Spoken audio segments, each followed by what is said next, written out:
உறவுகளுக்கு இனிய இரவு வணக்கம். இது அறிவோம் தெளிவோம் வலம் வரும் நேரம். அன்பு உறவுகளே, இன்று நாம் அறிந்து தெளிய இருப்பது தருமபுரி. தருமபுரி என்ற இந்த ஊருக்கு பெயர் வருவதற்கான காரணம் சரியான வரலாற்று ஆதாரங்கள் இருக்கின்றன. தகடூர் மலை, தகடூர், தகடு என்பது இரும்பினால் ஆன ஒன்று, உறுதியான ஒன்று. இந்த தகடூர் என்ற ஊர் பிற்காலத்தில் தருமபுரி ஆயிற்று.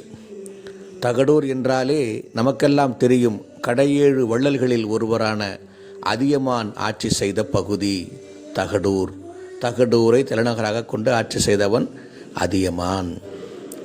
இந்த தகடூர் என்ற ஊர் பிற்காலத்தில் தர்மபுரி என்று எப்படி மாறியது அல்லது ஏன் மாறியது என்று கேட்டால், அதியமான் தொடங்கி அதியமானை அடுத்து வந்த மன்னர் பெருமக்கள் எல்லாம் இந்த ஊரை தர்ம நெறியிலிருந்து தவறாமல், தர்மம் வழுவாமல் ஆட்சி செய்து வந்திருக்கின்றார்கள்.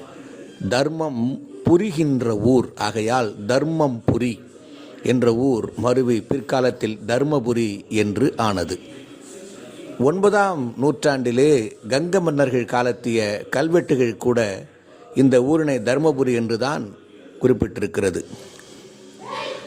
சமண மதம் தழைத்தோங்கிய காலத்திலே இந்த பகுதியில் சமண மதம் அழகாகவே செழிப்பாகவே வளர்ந்திருக்கின்றது.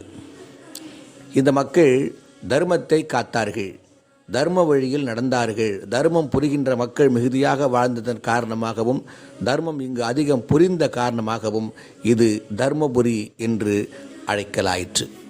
நன்றி உறவுகளே.